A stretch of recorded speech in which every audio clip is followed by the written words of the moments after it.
Karena kitab Kejadian mengutip pada awal pertama sebelum bumi dijadikan, maka pada mulanya kata Kejadian 1 ayat yang pertama, pada mulanya Allah menciptakan langit dan bumi. Bumi belum berbentuk dan kosong. Gelap gulita menutupi samudra raya. Dan roh Allah, Roh Kudus melayang-layang di atas permukaan air. Dahsyat. Roh Kudus ada. Rohnya Allah. Yang adalah rohnya Tuhan Yesus sendiri. Dan itu ditulis di dalam kitab Amsal 8 ayat yang ke-27. Amsal 8 ayat yang ke-27, demikian bunyi firman Tuhan. Ketika Tuhan Allah mempersiapkan langit, aku di sana. Aku, Roh Kudus. Aku, rohnya Tuhan Yesus Kristus. Ketika Ia menggaris kaki langit pada permukaan air samudra raya. Dahsyat. Ketika Ia, ayat 28, menetapkan awan-awan di atas dan mata air samudra raya meluap dengan deras. Ketika Ia menentukan batas kepada laut supaya air jangan melanggar titahnya, dan ketika Ia menetapkan dasar-dasar bumi, aku ada sertanya sebagai anak kesayangan yang namanya Yesus Kristus. Setiap hari aku menjadi kesenangannya Allah Bapa, dan senantiasa bermain-main di hadapannya, bermain-main di atas muka bumi, dan anak-anak manusia menjadi kesenanganku. Oleh sebab itu, hai anak-anak manusia, dengarkanlah aku, kata firman Tuhan. Allah yang menjadi manusia, namanya adalah firman Allah. Kalimat tulah. Karena berbahagialah mereka yang memelihara jalan-jalanku. Penting, saudara sekalian. Karena mereka, orang-orang yang tidak benar dulunya, yang menjadi pengikut Kristus adalah orang-orang yang dibenarkan dan terhisap menjadi orang benar. Dan hidupnya seharusnya bahagia. Kapan? Kenapa? Karena berbahagialah mereka yang memelihara jalan-jalan ini. Haleluya. Puji Tuhan. Dan sifat daripada Roh Kudus adalah sifat karakter dan personifikasi daripada sifat keilahian Isa Al-Masih, putra Maryam, yang lahir di kandang di Bethlehem. Seperti yang dikatakan oleh Nabi Yesaya. Sebab seorang anak telah lahir untuk kita, Natal. Seorang putra telah diberikan untuk kita, manusia. Lambang pemerintahan ada di atas bahunya, berarti Maha Kuasa. Rohnya Yesus pun sifatnya Maha Hadir dan Maha Kuasa. Dan namanya disebut orang penasihat ajaib.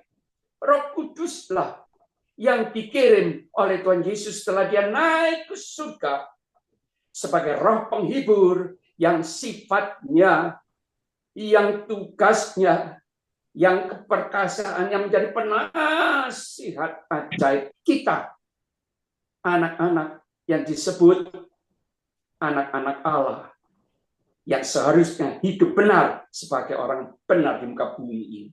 Allah yang perkasa, Bapa yang kekal, Raja damai, besar kekuasaannya, dan damai sejahtera tidak akan berkesudahan di atas tahta Daud dan di dalam kerajaannya. Karena Ia, Roh Kudus, mendasarkan dan mengokohkannya dengan keadilan dan kebenaran. Dan sekarang sampai selama-lamanya. Perikop ini, saudaraku, diakhiri dengan satu kalimat yang jarang sekali dibahas dan diingat.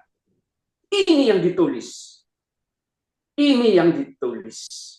Kecemburuan Tuhan, Tuhan, huruf besar Yahweh, Allah Israel, pencipta langit dan bumi dengan segala isinya, semesta alam, akan melakukan hal ini. Apa yang akan dilakukan? Satu hal yang jarang dilupakan oleh anak-anaknya, umatnya, yaitu karena Ia Tuhan Allah di dalam anaknya Yesus Kristus, dan oleh Roh-Nya yang kudus mendasarkan dan mengokohkannya. Apa yang dikokohkan? Pemerintahannya, damai sejahteranya yang tidak pernah akan berkesudahan, termasuk sifatnya yang menghibur dan sebagai penasihat ajaib. Dengan apa? Dengan keadilan dan kebenaran. Pengikut Kristus harus memiliki sifat-sifat ilahi. Kasih, benar, adil, dan baik. Itulah buah terang. Efesus 5 ayat 9. Mari, Bapak Ibu, kenapa perikop ini? Tentang sifat-sifat Tuhan Allah, pencipta langit dan bumi, dan putranya, Yesus Kristus, yang keluar dari dirinya. Itu yang ditulis oleh Yohanes. Dan yang ada sebelum bumi ini ada. Itu ada ditulis. Tadi sudah kita baca di dalam kitab Yohanes 1 ayat yang pertama dan ayat yang kedua. Iman inilah yang harus dimiliki oleh setiap orang Kristen. Yohanes 1 ayat 1, pada mulanya adalah firman. Firman itu bersama-sama dengan Allah, Yahweh, yang kita sebut Allah Bapa, di dalam anaknya Yesus Kristus. Dan firman itu adalah Allah.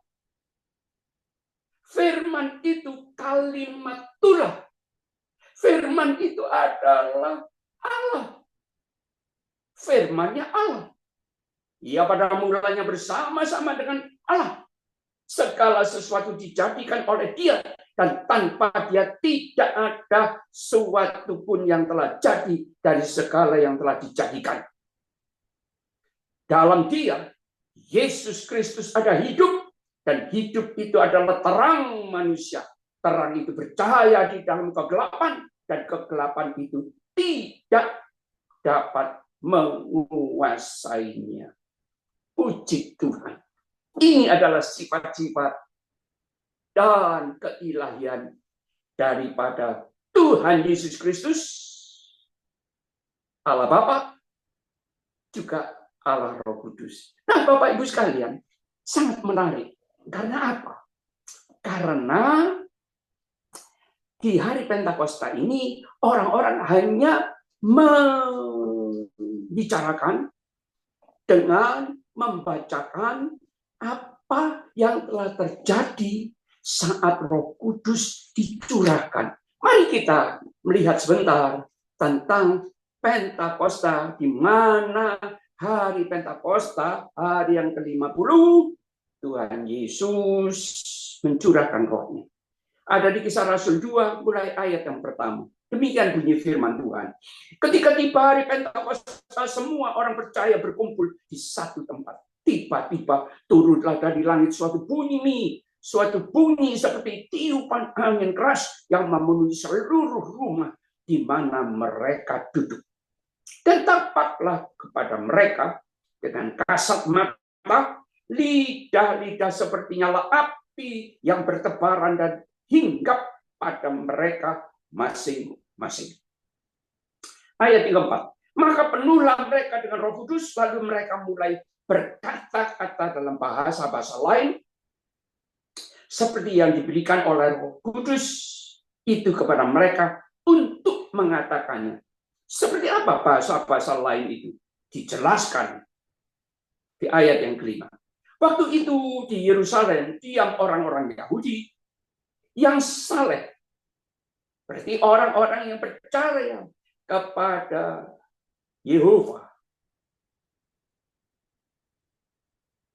Allah bangsa Israel yang disingkat dengan YHWH. Dari segala bangsa di bawah kolong langit. Wow, ada orang-orang percaya di Yerusalem, pengikut Tuhan Yesus, karena Tuhan Yesus sudah naik ke surga. Diam orang-orang Yahudi yang saleh dari segala bangsa di bawah kolong langit. Ketika turun bunyi itu, berkerumunlah orang banyak. Mereka bingung, karena mereka masing-masing mendengar rasul-rasul itu berkata-kata dalam bahasa mereka. Dan mereka itu berasal dari bangsa-bangsa di dunia ini. Berkata-katalah para rasul ini ngomong dan mereka mendengar. Rasul-rasul berbicara dalam bahasa mereka sendiri. Padahal mereka ini dari banyak tempat. Nanti diterangkan. Ayat selanjutnya 7.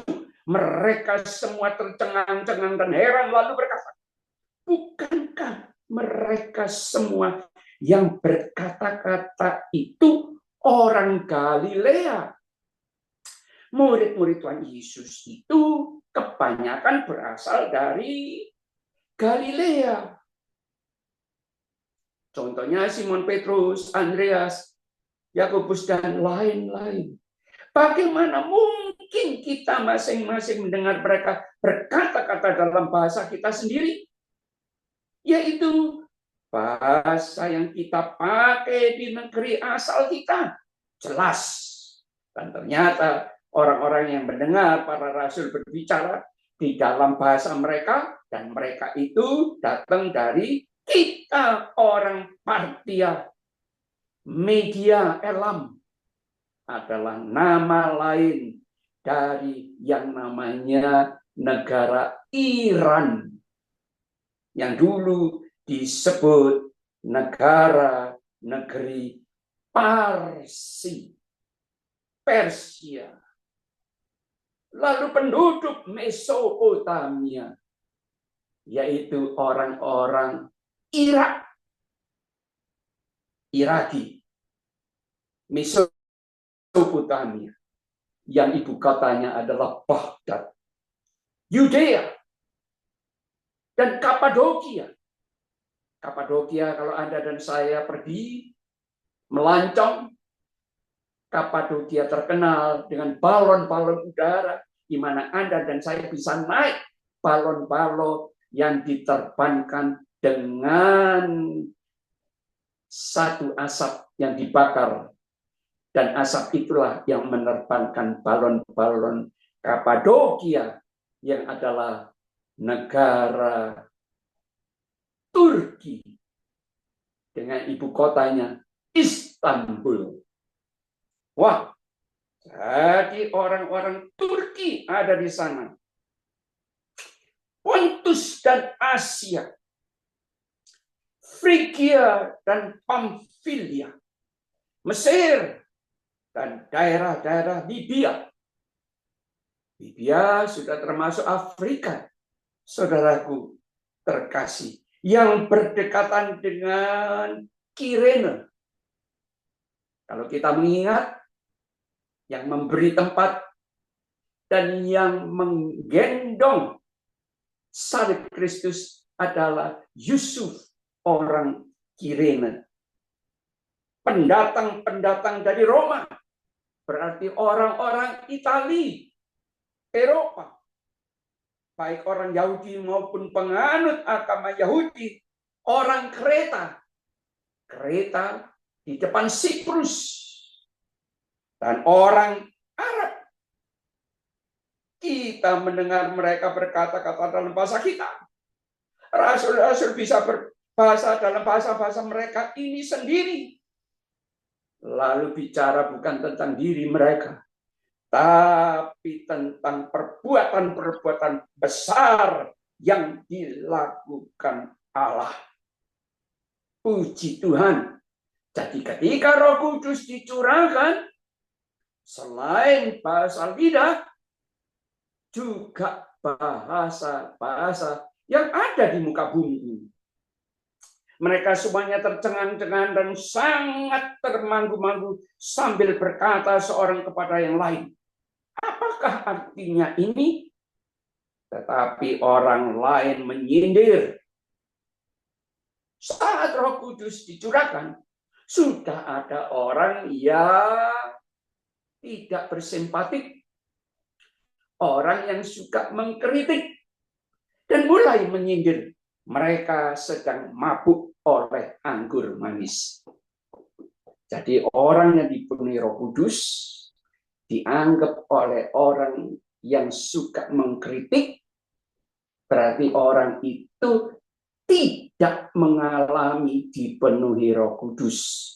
Karena pikirannya, mindsetnya selalu penuh dengan satu kata, bukan kasih. Apa passwordnya? Dengki, benci, iri hati, lalu sukanya mengkritik, sukanya mengolok-ngolok. Bahkan ketika Roh Kudus dicurahkan, mereka berani mengatakan, orang-orang yang dipenuhi oleh rohnya Tuhan Yesus, yang Tuhan Yesus sendiri perkatakan dengan mulutnya dan janjikan, bukannya takut dan gentar dan bersyukur kepada Tuhan, tetapi mengkritik. Dan yang dikritik adalah hasil dari pekerjaan Roh Kudus. Orang-orang dipenuhi Roh Kudus. Dan kalau kita baca di dalam perikop selanjutnya, siapa orang yang dipenuhi Roh Kudus? Salah satunya Petrus. Petrus yang adalah dulunya pengkhianat.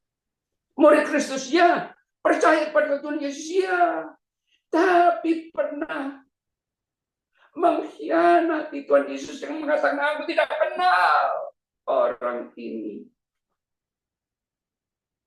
Sebelum ayam berkokok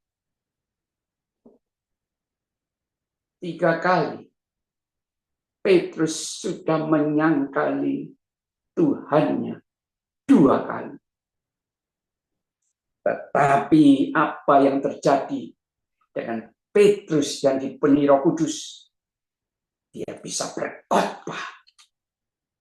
Dan ketika dia berkhotbah di dalam kitab Kisah Rasul 2 yang dipercaya ditulis oleh Dr. Lukas.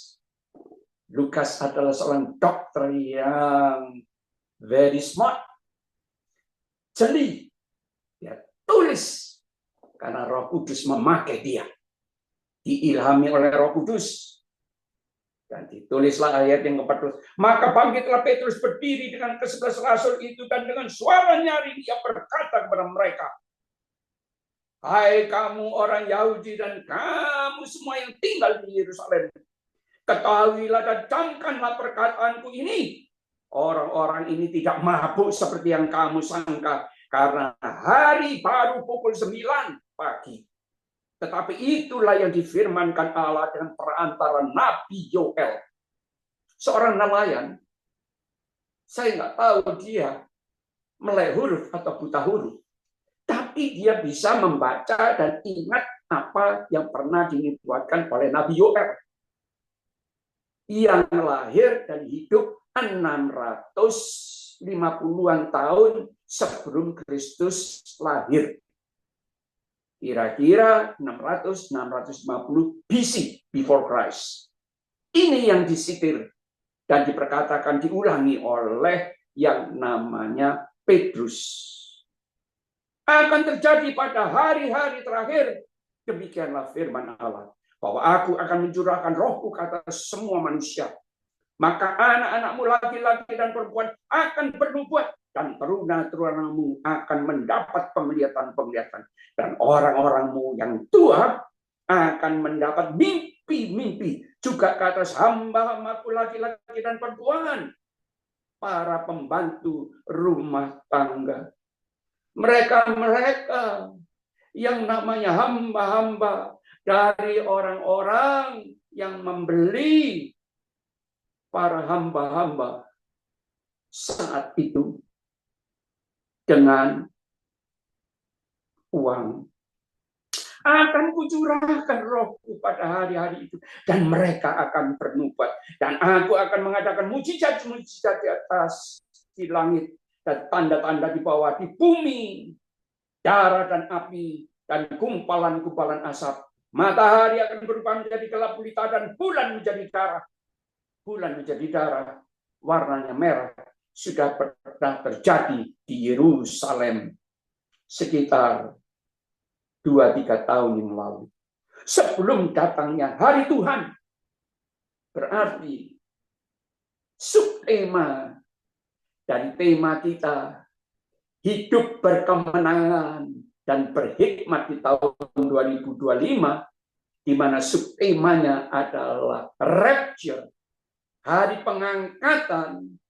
Saat sangkakala berbunyi, maka semua orang percaya yang telah meninggal dan dikuburkan, termasuk Yesaya, termasuk para rasul,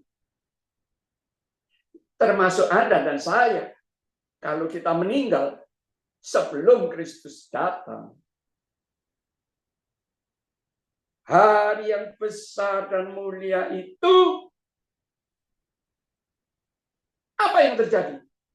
Saat hari besar, rapture, Tuhan Yesus datang untuk kedua kalinya di muka bumi, di atas awan-awan. Dan barang siapa yang berseru pada nama Tuhan akan diselamatkan.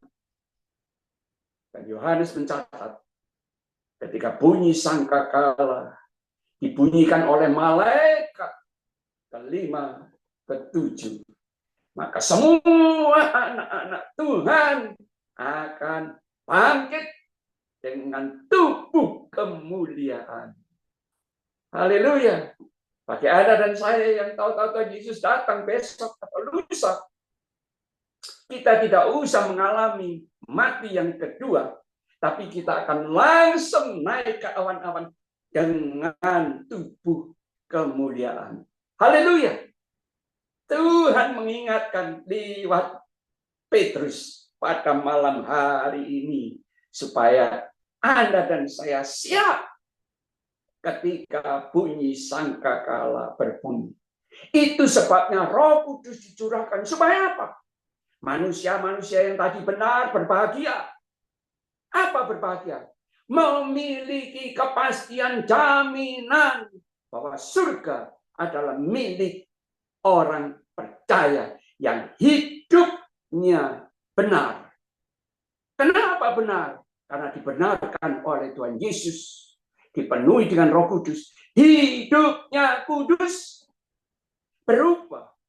Hidupnya dari dulu gelap, dulunya jahat, menjadi orang yang tidak jahat dan hidup di dalam terang. Haleluya. Itu sebabnya tadi Yesus mengatakan, hendaklah kamu menjadi garam dan terang dunia. Garam untuk menggarami orang lain, supaya mereka boleh menjadi seperti Anda dan saya, seperti Kristus. Hidup kudus, pewaris kerajaan surga. Anda dan saya punya standar anak-anak Allah. Dan Roma 8 ayat 10 mengatakan, hanya orang-orang yang dipimpin oleh Roh Allah adalah anak-anak Allah. Anda dan saya lah. Anak-anak Allah itu dahsyat. Bukan cuma diselamatkan.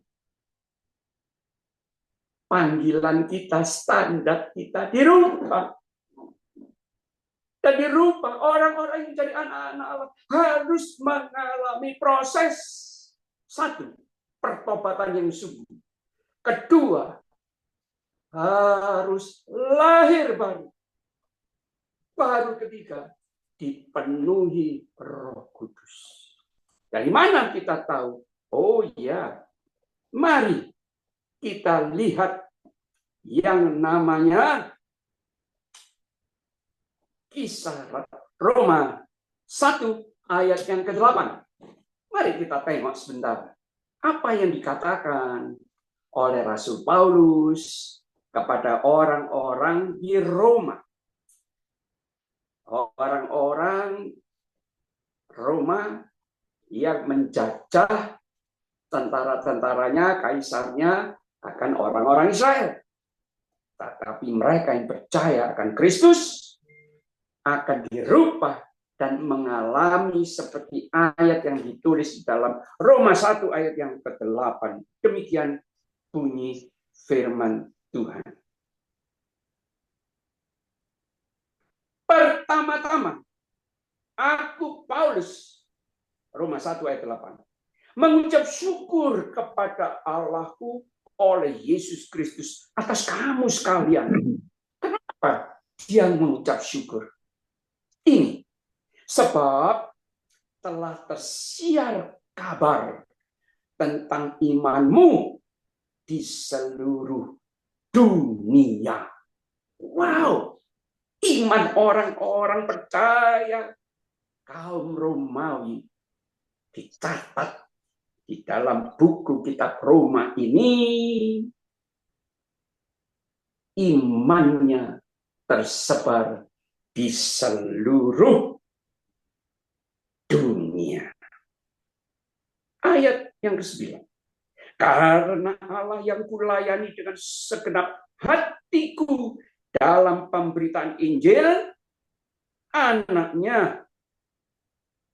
Pemberitaan Injil, anaknya. Anaknya siapa? Anaknya Allah Bapa adalah saksiku bahwa dalam doaku aku telah mengingat kamu. Puji Tuhan. Ayat yang ke-11. Sebab aku Paulus ingin melihat kamu untuk memberikan karunia rohani kepadamu guna menguatkan kamu. Puji Tuhan. Yaitu supaya aku ada di antara kamu dan turut terhibur oleh iman kita bersama, baik oleh imanmu maupun oleh imanku. Puji Tuhan. Puji Tuhan. Lalu ayat yang ke-16. Sebab aku Paulus mempunyai keyakinan yang kokoh di dalam Injil. Karena Injil Yesus Kristus adalah kekuatan Allah. Kekuatan ini bahasa aslinya dinamis. Yang artinya seperti yang biasa kita dengar, dinamit, dinamis, bahan peledak, bom, kekuatan yang dahsyat yang menyelamatkan setiap orang yang percaya. Kepada siapa? Kepada Injil Yesus Kristus. Bahwa Yesus Kristus adalah anak Allah yang turun ke bumi, yang disebut di dalam Yesaya, Putra Allah telah lahir, yaitu sang terang ajaib. Di mana? Di Nazaret. Kapan? 2025 tahun yang lalu. Siapa yang percaya? Siapa yang diselamatkan pertama-tama? Orang Yahudi, tetapi juga orang Yunani. Sebab itu di dalamnya nyata kebenaran Allah yang bertolak dari iman dan memimpin kepada iman. Seperti ada tertulis, orang benar akan hidup oleh iman. Saya ulangi, ini intinya. Orang benar akan hidup oleh iman. Hidup yang bagaimana? Tadi Yesaya mengatakan, hidup bahagia. Puji Tuhan. Nah, Bapak Ibu sekalian, kalau orang hidup itu benar, maka dia akan mengalami hidup yang berkemenangan. Kok bisa? Berkemenangan itu sama dengan hidup yang berhikmat. Dan hidup yang berhikmat itu adalah hidup yang very smart. Kalau orang berhikmat seperti Salomo, tidak akan ada raja lain yang akan lahir di muka bumi ini yang berhikmat seperti Salomo. Itu firman Tuhan. Lalu, seperti apa sih orang yang berkemenangan dan berhikmat? Kok disebut orang yang smart? Orang yang pandai. Orang yang pandai itu punya hati dan pikiran Kristus. Kenapa? Karena dia menjadi miliknya Kristus. Dan orang yang menjadi miliknya Kristus, kita diberitahu oleh kitab Galatia 5 yang ditulis oleh Rasul Paulus, orang yang memiliki dan dimiliki oleh Kristus. Memiliki apa? Memiliki hikmat ilahi. Itu sebabnya orang percaya yang memiliki hikmat ilahi hidupnya berkemenangan. Karena namanya sudah dirubah. Bukan lagi anak manusia biasa, anak papa mama, tapi anak-anak Allah. Orang-orang yang seperti ini yang memiliki dan dimiliki oleh Allah harus hidupnya seperti ini. Galatia 5 ayat yang ke-24. Barang siapa menjadi milik Kristus Yesus, ia telah menyalibkan daging dengan segala hawa nafsu, nafsu hawa, dan keinginan-keinginannya. Jadi, jikalau kita, Anda dan saya hidup oleh Roh, baiklah hidup kita juga dipimpin oleh Roh. Karena ada yang tertulis di dalam kitab yang namanya Roma, yang tadi saya sipir, Roma 8 ayat yang ke-14. Demikian bunyi firman Tuhan, semua orang yang dipimpin Roh Allah adalah anak-anak Allah. Dan orang yang dipimpin oleh Roh Allah yang disebut anak-anak Allah itu seperti apa? Sikonnya seperti apa? Sebab kamu tidak memiliki dan tidak menerima roh perbudakan yang membuat kamu menjadi takut lagi, tetapi kamu telah menerima Roh yang menjadikan kamu anak Allah. Oleh Roh itu kita berseru, bisa berkata-kata, dan bisa menyapa Allah Israel pencipta langit dan bumi sebagai ya Aba, ya Bapa. Roh itu, Roh Kudus itu yang sudah memenuhi pikiran, hati, jiwa, roh, tubuh, dan jiwa kita. Ia menguasai pikiran dan jiwa kita, tubuh kita, bersaksi bersama-sama dengan roh kita bahwa kita adalah anak-anak Allah. Dan jika kita adalah anak, maka kita juga adalah ahli waris. Maksudnya orang-orang yang berhak menerima janji-janji Allah yang akan menerimanya bersama-sama dengan Kristus, yaitu jika kita menderita bersama-sama dengan Kristus, supaya kita dipermuliakan bersama-sama dengan Dia. Seperti apa? Ayat terakhir dari perikop pengharapan anak-anak Allah, Roma 8 ayat yang ke-30. Dan mereka yang dipanggilnya, mereka itu juga dibenarkannya. Dan mereka yang dibenarkannya, mereka itu juga dimuliakannya. Siapa mereka itu? Ayat 28. Kita tahu, Roma 8:28. Sekarang bahwa Allah turut bekerja dalam segala sesuatu untuk mendatangkan kebaikan bagi mereka yang mengasihi Dia, yaitu bagi mereka yang terpanggil sesuai dengan rencana Allah. Sebab semua orang yang dipanggilnya dari semula, mereka juga ditentukannya dari semula untuk menjadi serupa dengan gambaran anaknya. Supaya ia, anaknya itu, menjadi yang sulung di antara banyak saudara, dan mereka yang ditentukannya dari semula, mereka itu juga dipanggilnya, dan mereka yang dipanggilnya, mereka itu yang dibenarkannya. Jadi Anda dan saya adalah orang yang dipanggil untuk dibenarkan, dan terakhir, dan mereka yang dibenarkannya, mereka itu yang dimuliakannya. Wow, ini yang namanya orang benar berbahagia. Apa semua orang akan mengalami seperti ini?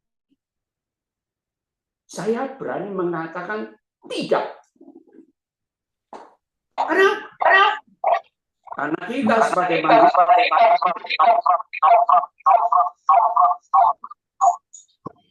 nah tuh, marah kan? Bahasa gelap marah kan? Tuh, tandanya. Diganggu kita. Saya mau kasih tahu sama Bapak Ibu saya.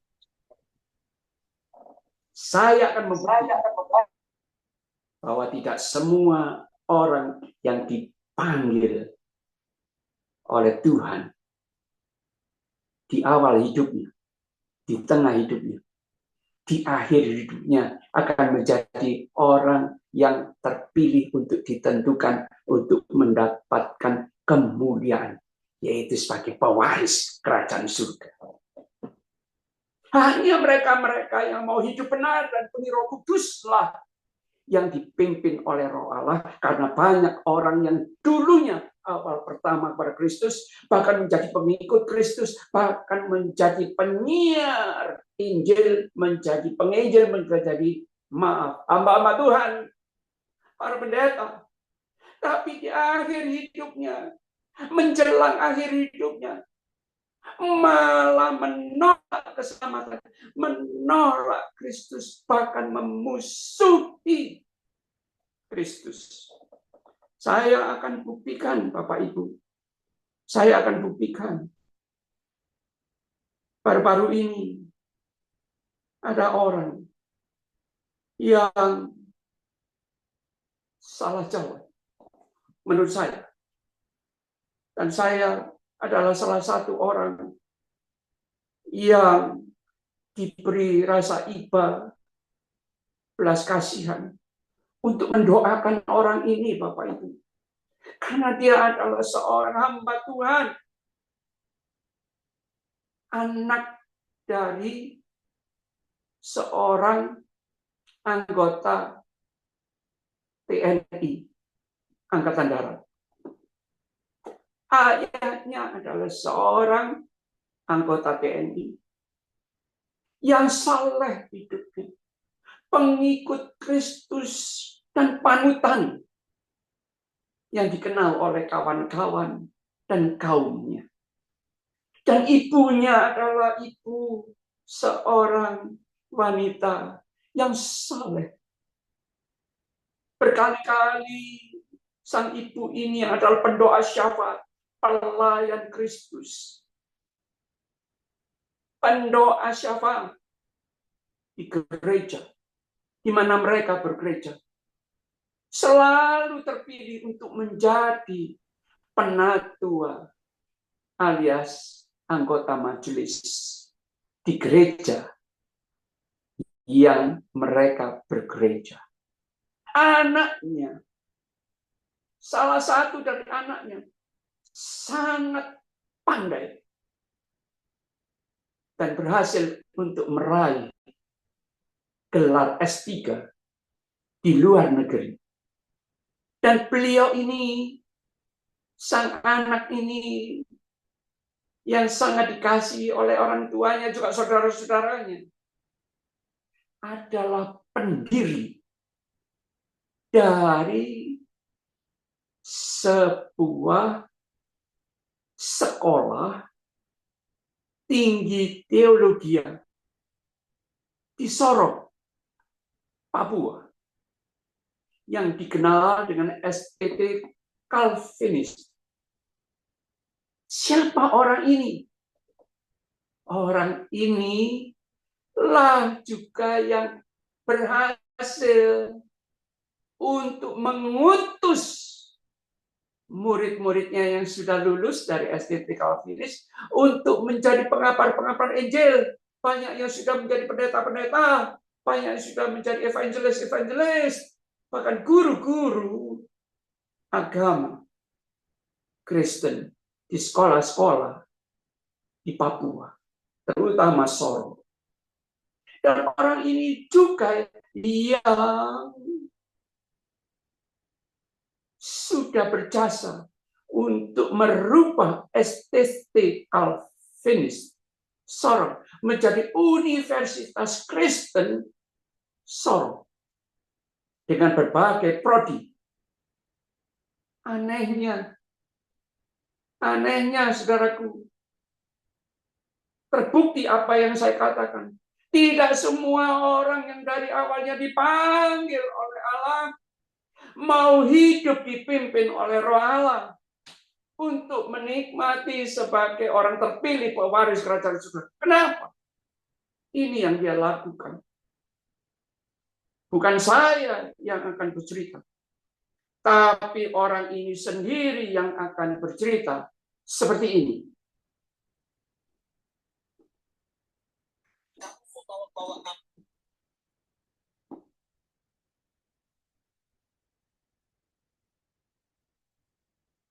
Nama Yesus, dia marah sekali sama saya. Ini lucu-lucu memang cerita. Saya ulangi. Bawa nama Yesus, dia marah sekali sama saya. Ini lucu-lucu memang cerita. Kamu tahu kan, kamu bekas merdeka. Yesus pernah kutuk pohon ara. Jangan sampai lagi Yesus kutuk kamu. Saya katakan, kalau Yesus kutuk, jangan besok-besok. Habis SMS ini saya mati kalau Yesus Tuhan. Saya mati kalau Yesus Tuhan. Bukankah Tuhan berhak mencabut nyawa seorang yang menyangkal? Seorang yang mengolok-olok kalau dia Tuhan. Jangankan jauh-jauh, habis saya ceramah ini. Kalau Yesus Tuhan, dan mati saya.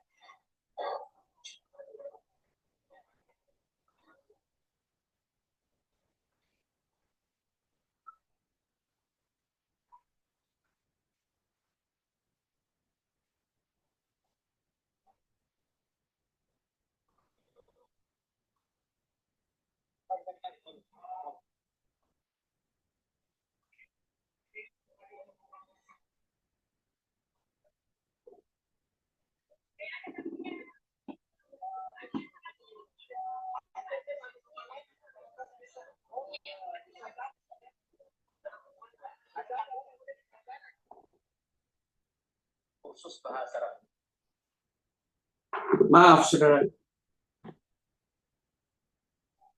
Orang ini adalah almarhum pendeta Dr. Yahya Yopi Waloni, putra Minahasa, yang lahir di Manado tahun 1970-an. Orang ini kira-kira kurang lebih 10 tahun yang lalu telah meninggalkan imannya sebagai pengikut Kristus, sebagai seorang pendeta. Dia tinggalkan jubah kependetaannya dan dia menjadi seorang mualaf. Bukan hanya demikian. Kalau dia memang berkeyakinan hampir di akhir hidupnya, 10 tahun sebelum kemarin dulu, dia berkhotbah sebagai seorang ustadz. Dan di dalam khotbahnya, sejak 10 tahun yang lalu, juga di dalam bukunya yang dia tulis kurang lebih 10 tahun yang lalu, dia berubah dari pengikut Kristus menjadi pengolok-olok Kristus. Menjadi orang yang memusuhi Tuhan Yesus dan para pengikut Tuhan Yesus. Sejak 10 tahun yang lalu Tuhan gerakkan hatiku untuk menangisi dia dan mendoakan dia. Supaya Tuhan Yesus mau menjamah dia. Mau memenuhi dia dengan Roh Kudus.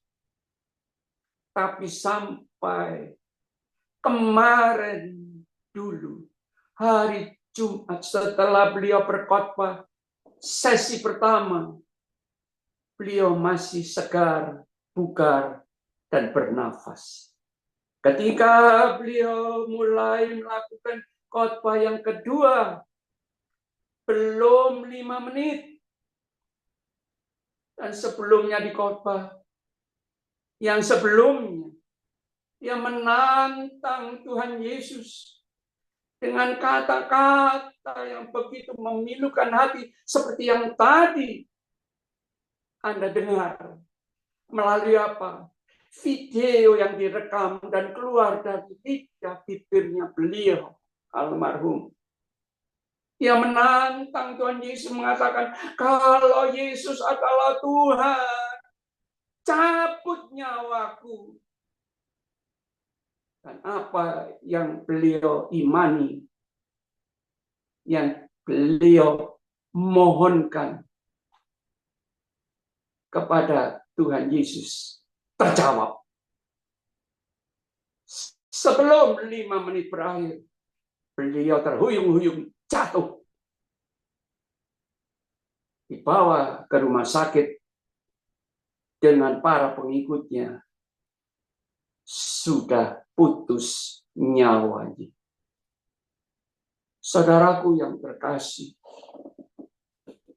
kita hidup diperingatkan oleh Roh Kudus melalui firman Tuhan yang ada di dalam kitab Efesus.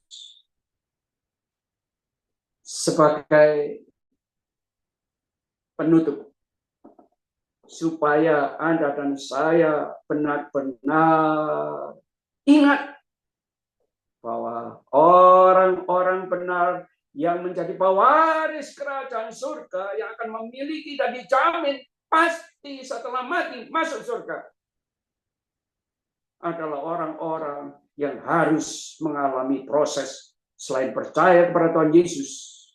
Dia harus berbuah. Dan buahnya adalah ini yang ditulis di dalam Efesus 4 ayat 17. Hidup sebagai manusia yang dibaharui dari manusia yang tidak mengenal Kristus menjadi pengikut Kristus, percaya Kristus, menjadi manusia yang dulunya tidak benar menjadi manusia benar. Manusia yang dulunya berdosa dan tidak baik menjadi manusia yang pembenci dosa dan menjadi orang yang baik dan benar. Efesus 4 ayat 17 demikian bunyi firman Tuhan. Sebab itu kukatakan dan kutegaskan ini kepadamu, ditegaskan oleh firman Tuhan.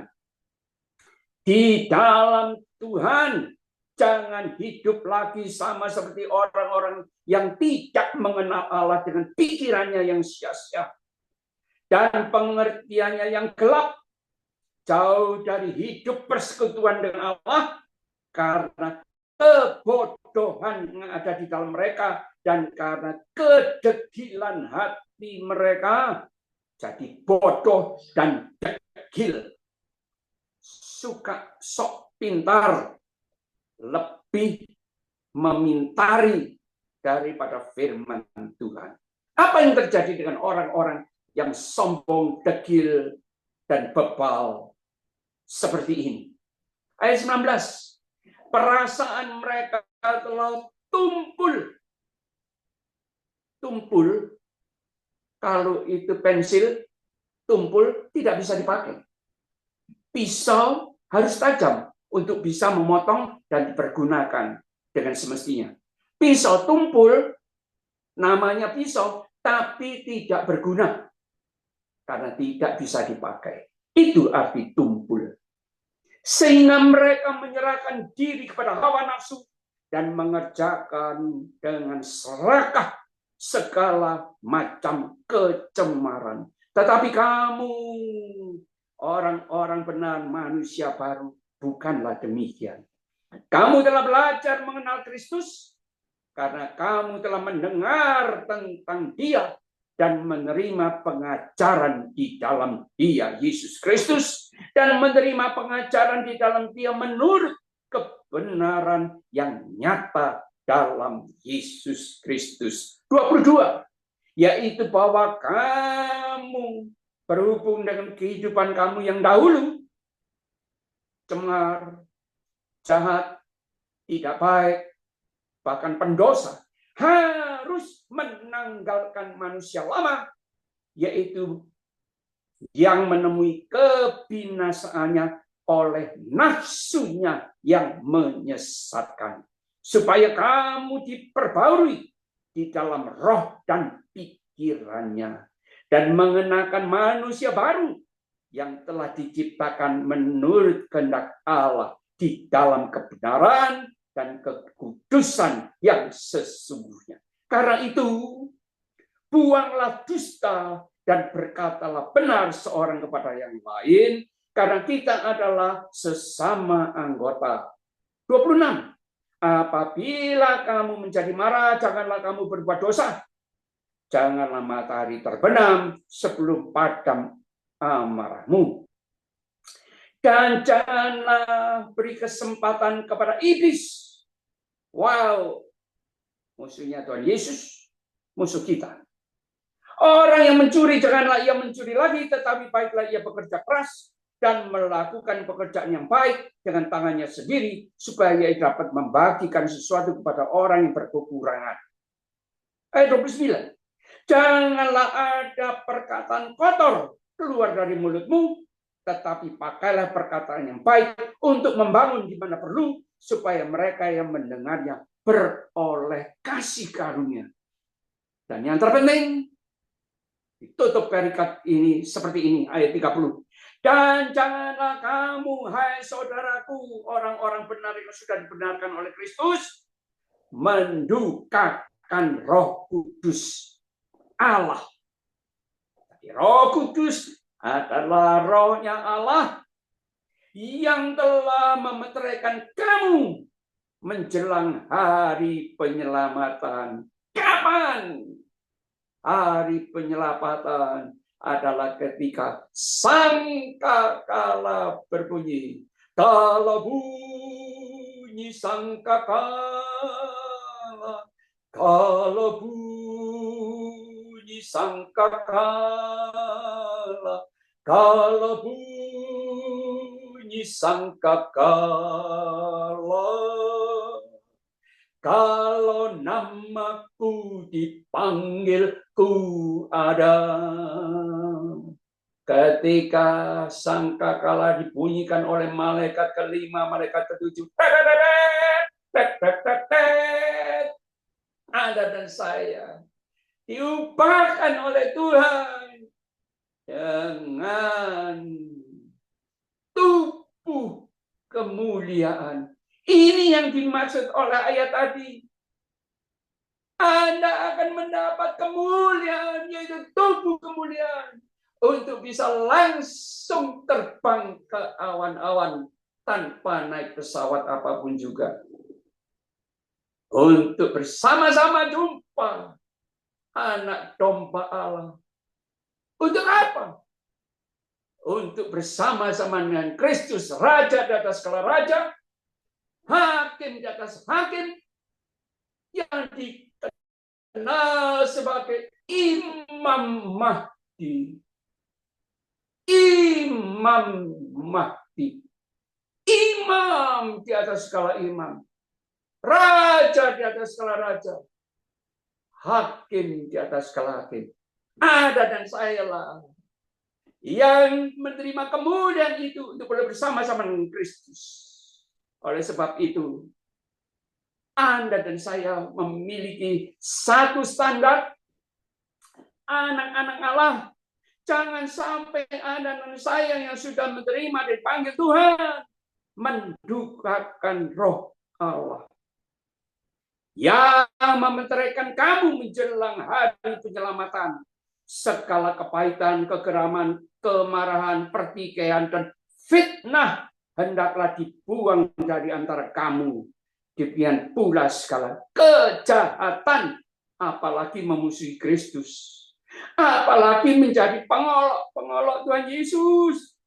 Jangan sampai ya saudaraku, tetapi hendaklah kamu ramah seorang terhadap yang lain, penuh kasih mesra, dan saling mengampuni sebagaimana Allah di dalam Kristus telah mengampuni kamu. Ayat ini masih disambung dengan Efesus 5 ayat yang ke-17. Sebelumnya, ayat yang ke-15. Karena itu perhatikanlah dengan seksama. Saya ulangi. Efesus 5 ayat yang ke-15. Karena itu perhatikanlah dengan seksama bagaimana kamu, saudara-saudaraku, hidup. Janganlah seperti orang bebal, tetapi seorang arif. Dan pergunakanlah waktu yang ada, karena hari-hari ini adalah jahat. Ayat yang ke-17. Sebab itu janganlah kamu bodoh, tetapi usahakanlah supaya kamu mengerti kehendak Tuhan. Dan janganlah kamu mabuk oleh anggur, karena anggur menimbulkan hawa nafsu hawa. Tetapi hendaklah kamu penuh dengan Roh Kudus. Dan berkata-katalah seorang kepada yang lain dalam mazmur, hidup puji-pujian dan nyanyian rohani, bernyanyi dan bersoraklah bagi Tuhan dengan segenap hati. Ditutup perikop ini, ayat yang ke-20. Ucaplah syukur senantiasa atas segala sesuatu dalam nama Tuhan kita Yesus Kristus kepada Allah dan Bapa kita. Dan ingat, dan ayat yang ke-21, Rendahkanlah dirimu seorang kepada yang lain di dalam takut akan Tuhan. Takut akan Tuhan, salah satunya, sifat dan cirinya, ada 5 hal. Kata Amsal Sulaiman 13 ayat yang 8. Orang yang takut akan Tuhan ialah orang yang membenci satu hal, kejahatan. Kedua, orang yang membenci kesombongan. Ketiga, orang yang membenci keangkuhan. Keempat, orang yang membenci tingkah laku jahat. Dan yang kelima, takut akan Tuhan adalah orang-orang yang membenci mulut penuh tipu muslihat. Apakah Anda dan saya sudah merupakan orang-orang yang takut akan Tuhan, yang selalu siap dan sedia untuk menyongsong rapture sangkakala berbunyi? Kalau sangkakala berbunyi ditiup para malaikat, adakah Anda dan saya bisa mendengar bunyi sangkakala itu dan tidak tertinggal, tidak binasa, melainkan beroleh hidup yang kekal, pewaris kerajaan surga? Amin. Tuhan Yesus memberkati. Boleh saya minta dengan hormat, mari kita introspeksi akan diri kita masing-masing. Pada malam hari ini, sudahkah Anda dan saya dipenuhi Roh Kudus? Orang yang dipenuhi Roh Kudus akan memiliki pikiran dan hati Kristus sebagai umat manusia yang ilahi sifatnya. Sudahkah Anda dan saya merupakan orang yang seperti itu?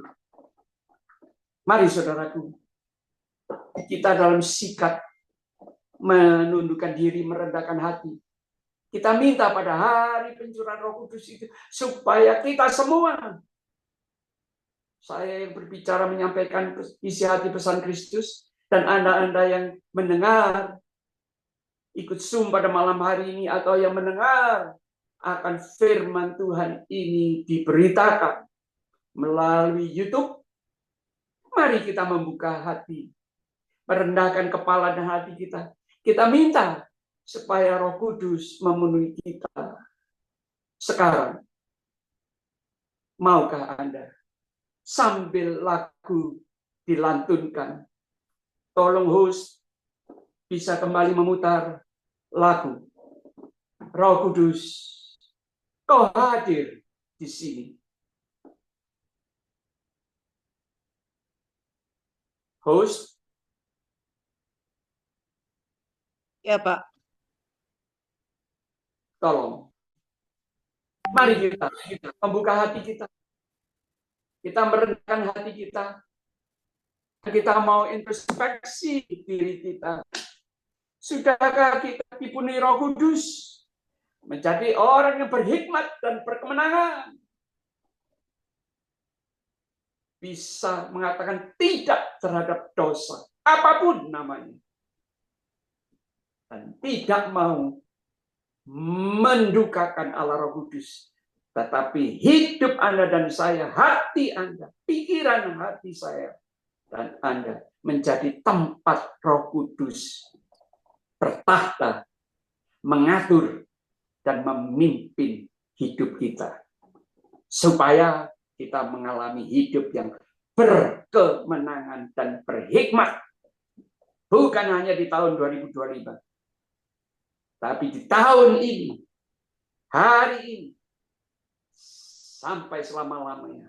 Sampai Tuhan Yesus datang kembali untuk menjemput Anda dan saya. Haleluya. Puji Tuhan. Roh Kudus, Kau hadir di sini.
Ya Tuhan Yesus, Engkaulah pembaptis dengan roh dan api.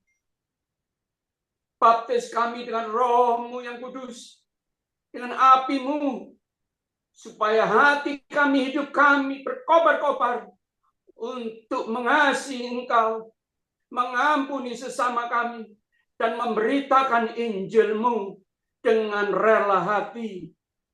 Apapun keadaannya, kami rindu Tuhan untuk menjadi utusan-utusan Injil-Mu, memberitakan kasih dan kabar damai sejahtera, sukacita yang berasal daripada-Mu.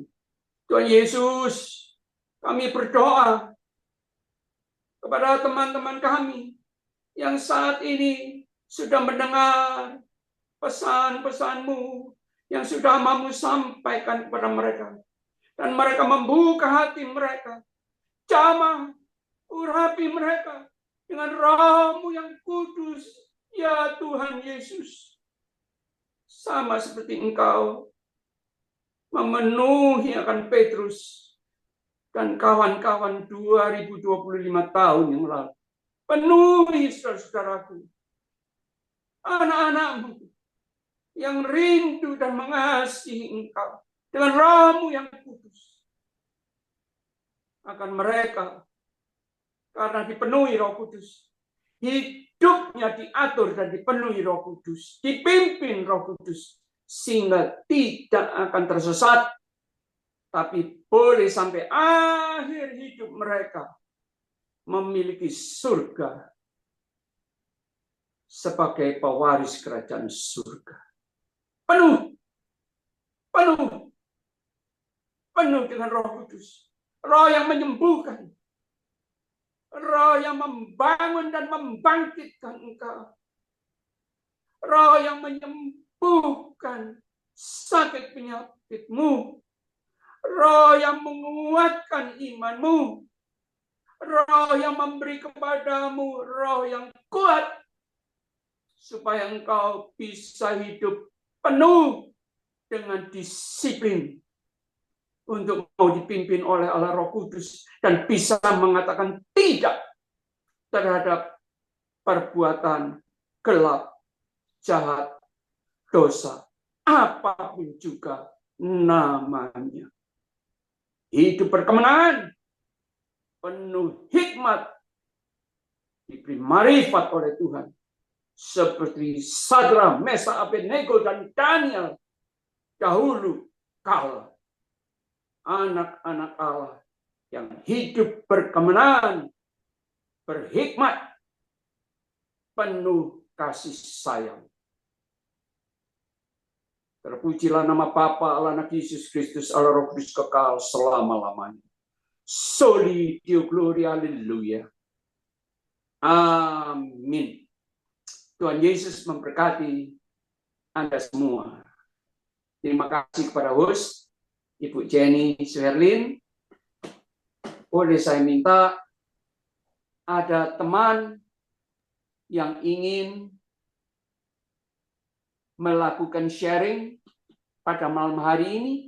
Apakah itu Pak Robi Tandia, sahabatku, juga New Hokwan, Pak Esron, Pak Romi.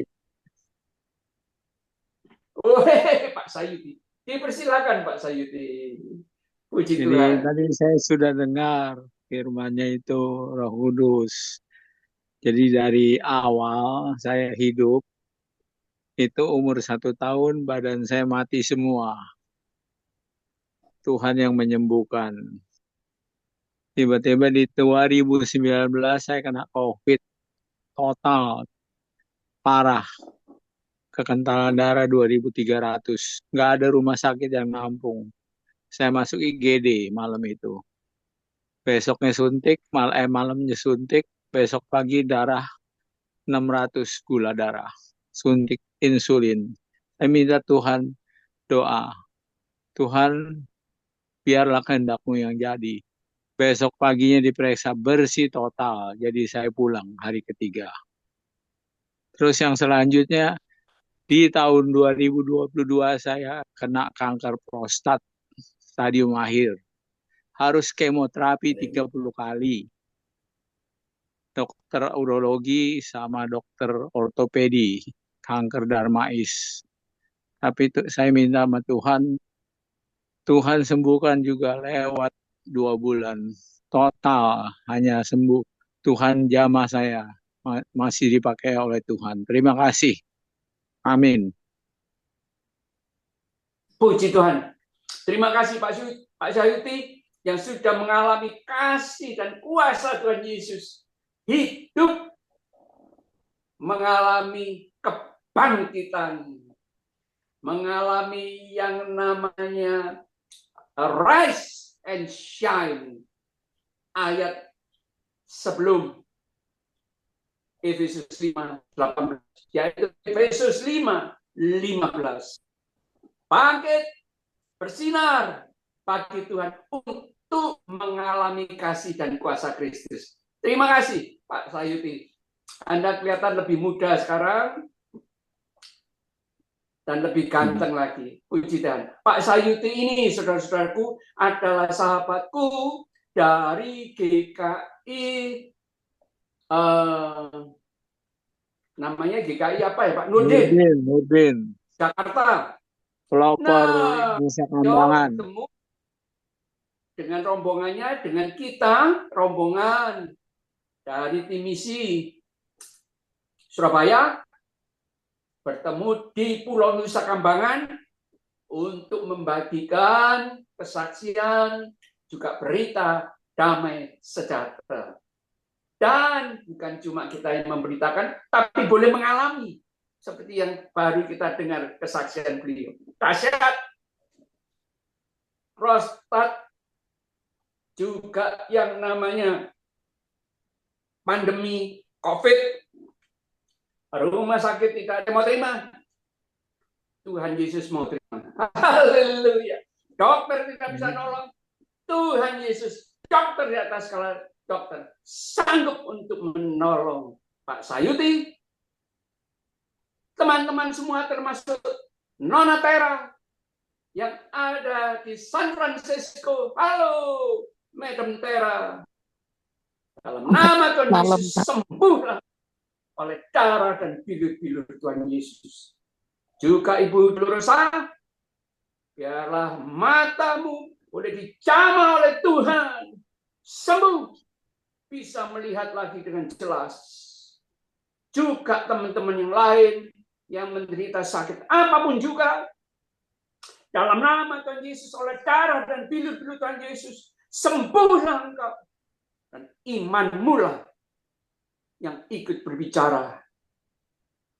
Roh Kudus bekerja, sembuh oleh darah dan bilur-bilur Tuhan Yesus. Haleluya. Tuhan Yesus bangkit. Kita semua harus bangkit. Tuhan Yesus menang. Kita anak-anak Tuhan juga harus mengalami kemenangan. Haleluya. Puji Tuhan. Ada saudaraku lain yang ingin bersaksi? Dipersilakan. Saya hitung sampai 5. 1,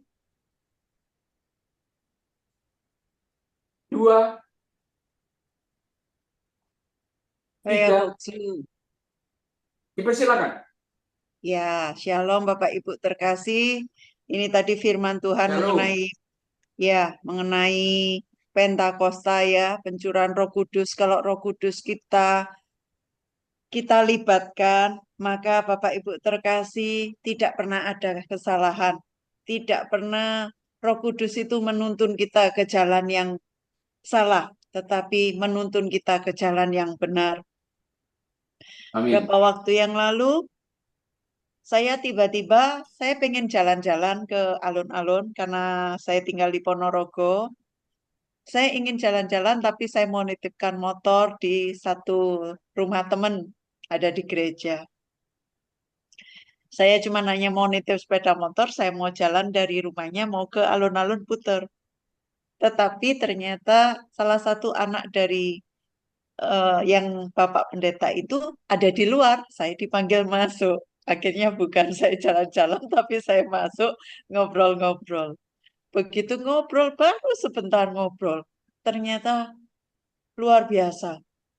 Bapak pendeta itu kena serangan. Serangan dalam arti tensinya yang atas 202, yang bawah 180.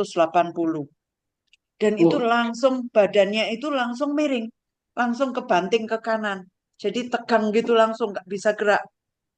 Karena serangan-serangan yang begitu parah ya, tensinya begitu tinggi yang paling bawah. Nah, karena puji Tuhan, Tuhan izinkan saya untuk bisa nangani orang sakit, saya benarkan. Nggak sampai 5 menit, itu yang miring ke kanan langsung kembali ke kiri, kebanting ke kiri. Terus saya ratakan lagi nadi-nadinya dengan waktu sekejap, hanya kurang lebih 20 menit, puji Tuhan, normal kembali. Terus kemudian keluarga Puji itu Tuhan. ngomong seperti ini siapa loh yang nyuruh ada seorang ibu untuk datang ke sini? Saya ngomong, saya itu sebetulnya nggak ke sini, saya ke sini ini mau nitip sepeda motor, tetapi kok ya tiba-tiba yang ada di depan manggil saya untuk masuk. Jadi itulah cara kerja Tuhan untuk melindungi hamba-hambanya dan mengirimkan siapa saja untuk menolong kita. Jadi Bapak Ibu, adik-adik, kakak, semua yang dikasih oleh Tuhan, percayalah, Roh Kudus tidak pernah meninggalkan anak-anaknya yang mengasihi Dia. Jangan sampai seperti apa yang disampaikan oleh Pak Samuel tadi ya, Pak Yaya Waloni, yang dulunya pengikut Kristus sejati, hanya karena apa saya nggak tahu, tiba-tiba berubah imannya kepada yang lain.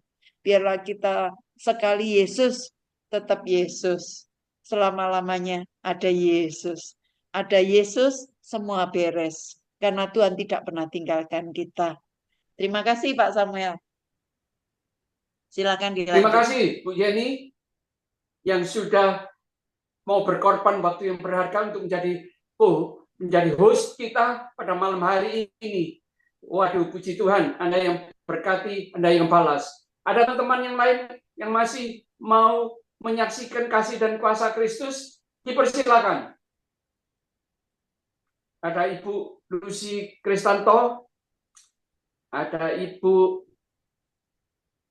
Mariana Harsa, ada yang namanya teman sahabat saya Yu Hogwan, ada Pak Esron, ada Bu Ratna, ada Pak Robi Tandia, tokoh dari Bamak, Pak Romi, puji Tuhan, ada Bu Minje, ada teman-teman Veronica, mahasiswa STT, ada Ibu yang dipanap, ada Pak Wempi Mangandi dari Liang, Sulawesi Tengah. Ada juga Yulenius, teman-teman bersama dengan kawan-kawan. Hanya nama-nama yang muncul, tapi mereka bergerombol. Jadi mungkin malam ini ada sekitar 40-50-an orang yang mengikuti Zoom ini. Masih ada yang mau menyaksikan kasih dan kuasa Kristus? Pak Esron?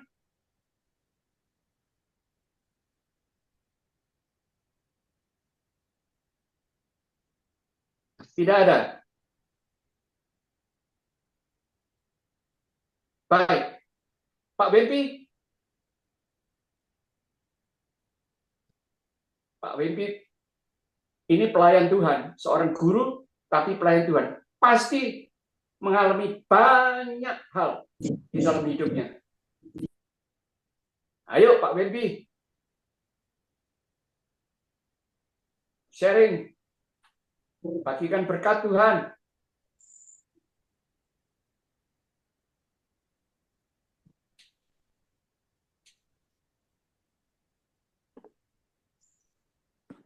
Nggak ada jawaban? Baik. Malam hari ini kita akan akhiri. Boleh saya minta Pak Esron untuk tutup dalam doa, dan saya akan lakukan doa berkat. Dipersilakan.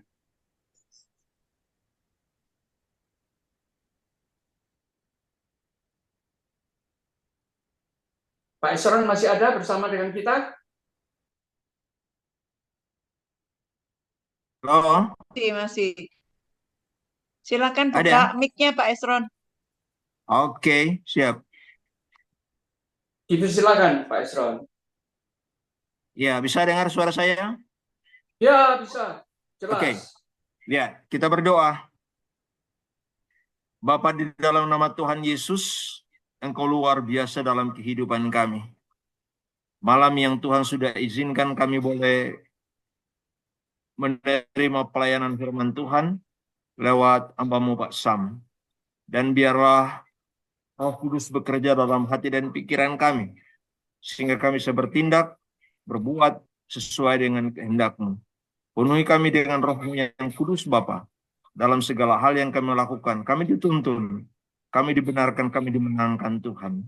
Berkati Pak Sam dalam segala aktivitas yang ia lakukan, baik dalam kehidupan pribadi, rumah tangga khususnya, untuk melayani Tuhan. Engkau berkati juga Pak Tejo dan seluruh teman-teman yang boleh bergabung untuk acara ini. Kami tahu Tuhan sudah beracara, sehingga dari awal sampai dengan selesai, kami boleh ikuti dengan penuh sukacita. Terima kasih Tuhan Yesus. Terima kasih Tuhan Yesus. Ini doa kami, permohonan kami yang kami bawa di dalam tangan-Mu. Haleluya. Amin. Saudaraku, bukalah hatimu, terimalah berkat Tuhan. Amin. Segala berkat, kasih dan kuasa daripada Allah Bapa, kasih sayang daripada Tuhan Yesus Kristus, dan pencurahan daripada Roh Kudus dicurahkan dalam hidup Anda untuk memonitor, memimpin, dan memelihara hidup Anda. Malam hari ini, sampai Maranatha Tuhan Yesus datang kembali untuk menjemput kita semua. Maranatha. Terpujilah nama Bapa, Allah, Yesus Kristus, Allah Roh Kudus kekal selama-lamanya. Yang percaya mari katakan Amin. Amin. Tuhan Yesus memberkati Anda Amin. semua. Pak Romi, Pak Robi, dan semua teman-teman, Bu Eli, Kurniawati, Diwaniapu, Tera, di San Francisco, Veronica, Ibu Pak Wempi, Ibu Mince, dan kawan-kawan, Terima Yanti. kasih Bapak. Selamat Terima malam kasih. semuanya. Selamat malam. Selamat malam. Saya pulang. Minta maaf lambat baru Selamat pulang. malam semuanya. Hei, Sampai Bu jumpa. Ina. Tuhan berkati Baik, Pak Sayuti, Berkati. semuanya Pak Esron, Amin. Amin. bergabung juga Pak yang namanya Haryanto Tejo.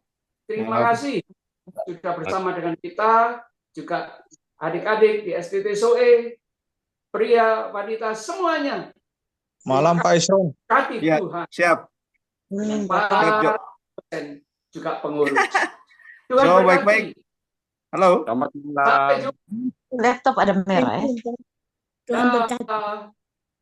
Udah Bapak, makasih. Malam. Shalom, Pak. Selamat malam semuanya. Jumpa Luar lagi. biasa. Selamat datang. Tuhan Ya, berkati. Ya. Berkati Malam, semuanya. Tuhan Selamat berkati. malam.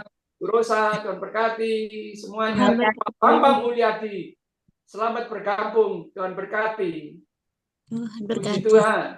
Terima kasih Pak San. Selamat Dan malam semuanya. Dah. malam berkati. Shalom. Shalom. Shalom. Shalom. Shalom. Sehat Pak Esron. Amin, Terima amin, kasih, amin. Bu Jenny. Amin, Jo. Besok berangkat ke Jakarta dengan selamat.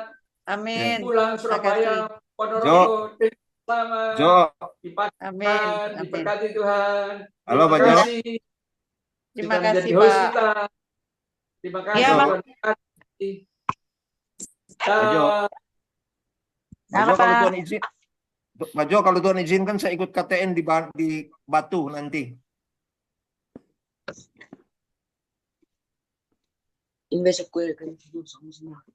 Oke. Pak Tejo, terima kasih. Silakan. Ya, saya matikan ya, Pak Uksu. Ya, Shalom Papa. oke. Dah, Romi. Dah, see you semuanya. Bapak, Ibu, terima kasih. Tuhan berkati, selamat malam. Malam. Malam. Yo.